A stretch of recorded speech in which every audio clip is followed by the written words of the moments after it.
Hello everybody, MightyNifty here, and today I'm going to tell you the essential tools that you need in your kitchen to get started cooking today. Far too many people seem to think that in order to start cooking you need to spend hundreds if not thousands of dollars on kitchenware, when in reality you only need a few simple items that you can get on the cheap. I'm also going to leave a link to every single item I talk about today in the description down below. Trust me, I'm not getting paid by any of these companies. They would not want me to because I'm not advertiser fucking friendly. So with that being said, let's get started with the first topic, which is hand tools.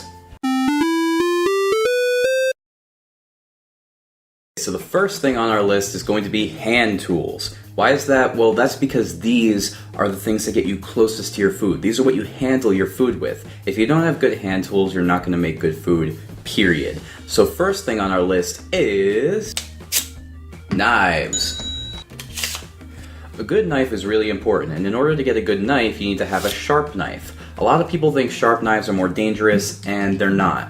A dull knife will make it so that if you're cutting something, you're more likely to slip and not have a good day. But if you have a sharp knife, you can cut right through your food, and it'll make everything a lot easier in the kitchen. Some people might be thinking, knives are really expensive, aren't they? Well, yeah, if you get the most expensive ones, but you don't really need a knife like this. Unless your name is Jason. No, in reality you only need 3 knives, and if you want you can get a few more. I actually got this nice set from Cuisinart on Amazon. It's really cheap, and it came with 2 chef's knives. These are the most important knives and the most versatile. You can do some chopping, you can do some cutting, you can do whatever you want. There's also this Asian style chef's knife, which is really cool. It makes it so that you don't really get that stabby motion though, so if you really have to defend yourself, this is not the knife for you. Aside from that, a good paring knife is important because it helps you able to peel whatever you really want to peel without needing a speed peeler. Now, I actually prefer to use a peeler, but if you want to do things like cut strawberries, you're not going to use your chef's knife, you're going to use this. Just going to wait for the cops to go by. A serrated knife, or a bread knife if you want to call it that. It's really good for slicing into things that your chef's knife won't be able to do because it's very good at doing straight motions, but for rocking back and forth, a serrated knife is what's best. As far as these knives go, I also have a smaller, skinnier knife, which is really good for kind of like a fillet knife kind of thing, even though it's not really a fillet knife. And I also have this little baby right here, which... But yeah, knives. Super important. Up next on our list is the good old-fashioned wooden spoon. Now you might be wondering why wood? Well, I've got the wood for you.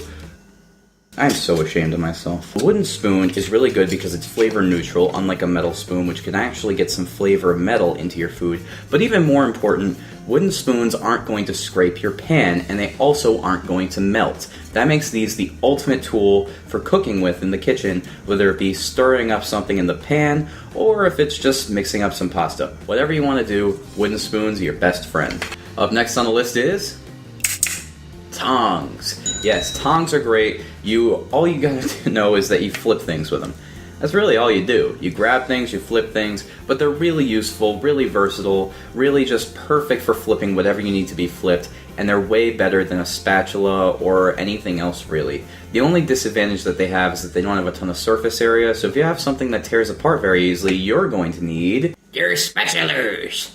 Nope, spatulas, yes. Spatulas are really important in that they give you a lot of surface area to flip things over, and they also give you a lot of power to take some stuff that might be stuck to the bottom of the pan and flip it off, or just take it off. So, spatulas, really useful, really important. Up next is, of course, a can opener. You need a can opener in the kitchen. You need to open cans. Whether it be tomato sauce, or beans, or whatever you want to make, something's going to be in a can eventually, and you really want to be able to open it. Just get a can opener. Who doesn't have a can opener? Whisks. Whisks are really good for whipping up air into whatever you're making. So if you want a little tiny whisk like this, it can be used for, I don't know, little tiny bits of egg or anything like that. A bigger balloon whisk like this would be really good for whipping up egg whites or cream into whipped cream. And a more thick one and a more complex one like this is really good for pasta sauces because, unlike spoons, it's just going to go right through so you can get the mixing action without it spilling over. Whisks, super important, super cheap.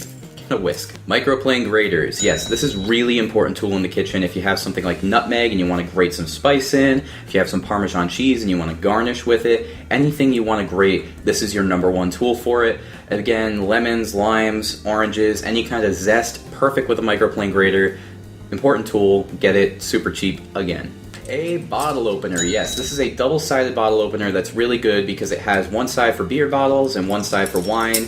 Everybody has one of these. If you don't, you're missing out because after a long day at work, this is what you really need, not anything else on this list. But for now, really good for wine, for chicken piccata, really good for beer, beer battered pretzel dip, whatever you want, this is your go-to tool. And that's actually everything for our essential tools. Now I'm going to move on to some bonus items, and I'm going to pop up here for the price, just so you get an idea as to what's not necessary but is really useful in the kitchen. Up first is an oil-proof spoon. This is really important for things like deep frying and really nothing else. So if you want to make some calamari, some deep fried chicken, you need something that's not going to melt when you throw it into your deep fryer. This is the tool for you. It's pretty cheap, but it's not completely necessary, and if you want to eat healthy, you don't need something that's going to go into a deep fryer, now do ya? Box grater. Yes, this is a really cool tool. It's already got your microplane grater, your slightly thicker grater, your cheese grater, and your slicer here. So it's a really versatile tool, but again, not completely necessary, just because with the microplane grater you can get most of your grating done,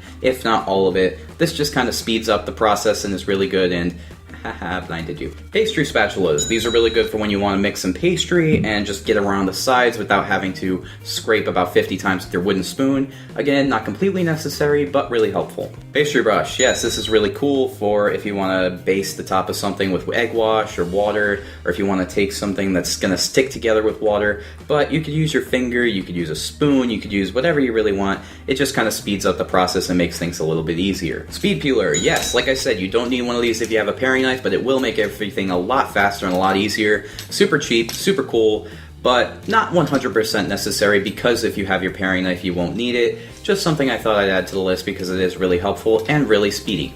Kitchen scraper. Yes, if you're going to be making anything with a dough, anything that you're kneading, this is a godsend. It makes cleanup a lot easier, it scrapes things off, even if you're just cleaning off your counter and you just want to scrape everything off. Really cool tool, really quick, but not necessary at all. Finally, rolling pin. Yes, if you want to make your own pasta, if you want to make your own pretty much anything you got to roll out, this is the tool for you. I actually have a pasta roller with my stand mixer, but this is a really cool tool regardless for pretty much anything else you need to roll out. Super easy to use, super whatever, but again, if you're not going to be rolling things out, you don't need it. And even if you are, you could use the bottom of a pan, you could use anything heavy, anything rolly. This just is kind of like a one-use tool, but it's pretty useful for that one use. Alright, so now that we've covered all of our hand tools, we're going to move on to cooking vessels. Yes, these are the items that you use to cook your food, to hold your food while you're mixing it. Everything that you need for cooking is right here, so let's get started with pots. Pots are pretty simple. You stuff stuff in them. You really want to get a pot with a lid, preferably one that's airtight, maybe not completely, but just closely. That way it's easier to cook things like rice. But in general, I just have one tiny pot that I use for my own personal rice. I have one medium-sized pot that I use for things like sauces and things like pasta. One bigger pot for any kind of like soup or anything like that. And one gigantic pot that I use for pretty much everything else, big groups, whatever. We talked about pots, so it's only logical that we talk about pans next. So I have one little itty bitty tiny frying pan that's non-stick, it's, whatever. But in reality, you don't really need fancy little pans like this. This is kind of unnecessary. What you really want is a cast iron pan. Now this is a beautiful cast iron pan. You take care of one, you'll keep it for life. I bought this used at Savers for $6, so right up there.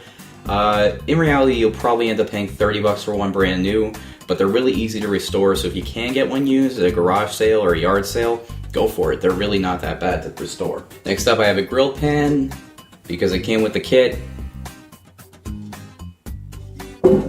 A standard frying pan. Yep, this baby has lasted me for quite a while. It's about 1 foot in diameter, and it's really just the most versatile thing you can have in your kitchen.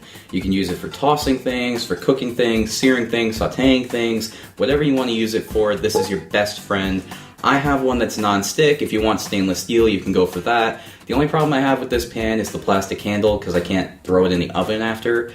But I have the cast iron pan for that, so yeah, just get one of these. It's super important. Up next is roasting trays. Yep, these beautiful babies are here to stay. I have two little ones that aren't really necessary to get them in this size. I just have them because they exist in my kitchen, and they're pretty good for smaller size things if you don't want to like wash a big pan like this. But in reality,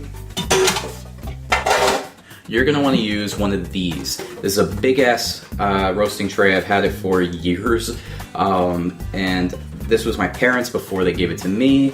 It's a really cheap little thing, but you can roast vegetables, you can bake cookies. This is the reason that you don't need a cookie sheet, and this is a little bit better because of its high sides. You can do things like, I don't know, pulled pork in here if you want to put some water or some tomato juice in there.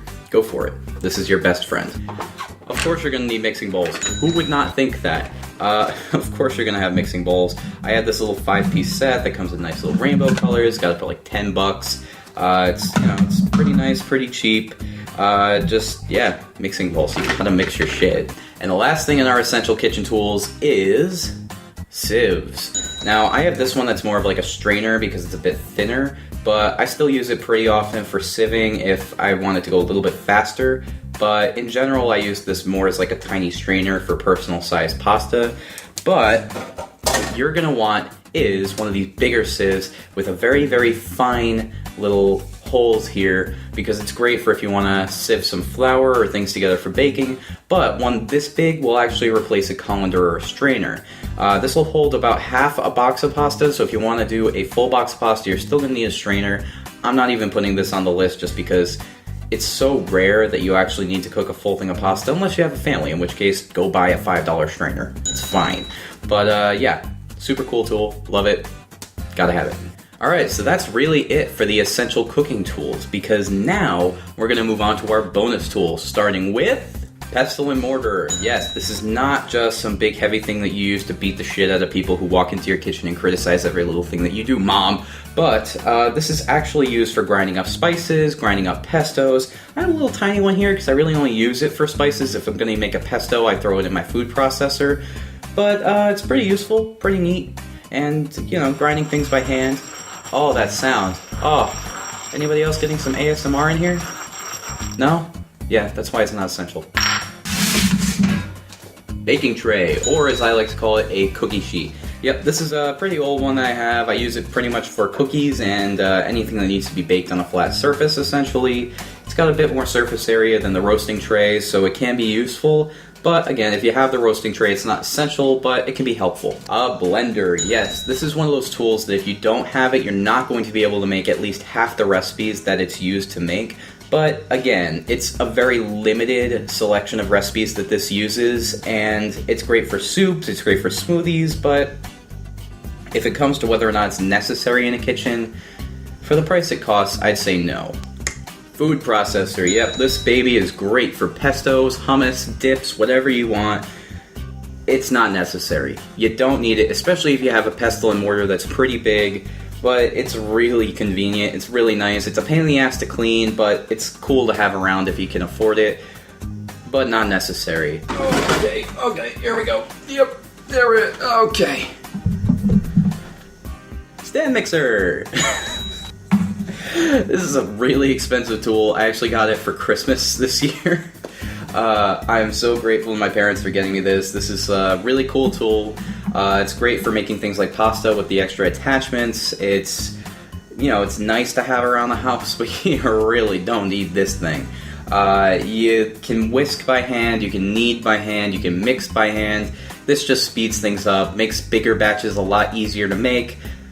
But it is really cool to have around and really useful with the extra tools that you can plop right in the head there. But now that all my cooking tools are done, it's time to move on to my illustrious last category, which I have dubbed Other. Okay, so now we are on to the last set of items, which is the Other category. These are just things that I couldn't figure out whether they'd fit into hand tools or something else. So let's get started with measuring cups. Super cheap, super useful. I have a cup, half cup, third cup, quarter cup, along with tablespoon, teaspoon, half teaspoon, quarter teaspoon. That's really all you need, and they're just, again, super cheap.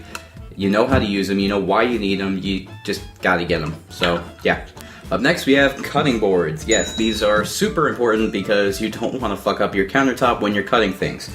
I actually stick to plastic because wood can get a little bit dirty after a while, but if you have a decent cutting board, it'll last you forever. I am going to get a wood one soon because that will literally last forever if you take care of it. I just wasn't sure how to take care of it until like a month ago. But yeah, cutting boards, you know you need them. Just get a cutting board. Tupperware. Yes, Tupperware is super important because it's great for 3 specific things. 1 is leftovers, you want to have something you can store them in. 2 is an ingredient that you didn't quite finish using but you want to keep fresh. And 3 is any food that you want to keep fresh right out of the package. They're really good for taking to work if you want to have lunch at work and keep your food in its best integrity. If you just want to have stuff to store it in after you're done eating it, again, you know why you need Tupperware. But it is super, super essential because nothing's more disheartening than finishing a great meal and having to throw it out because you have nothing to store it in. So, don't waste food. Get Tupperware. Or whatever brand that you want to get. Now it's time to move on to our last 2 items, which are the bonus items in the other category. The first of which is cooling rack.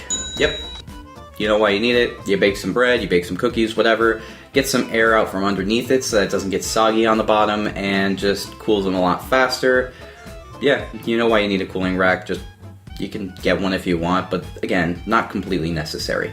And the last item that you need that is a bit of a bonus is a scale. Now, a lot of people will tell you a scale is absolutely necessary for things like baking, but baking isn't necessary. I mean, if you really want to learn to bake, yes, you're going to need a scale, but in general, just one of these isn't that expensive, so I don't feel bad telling you don't need one.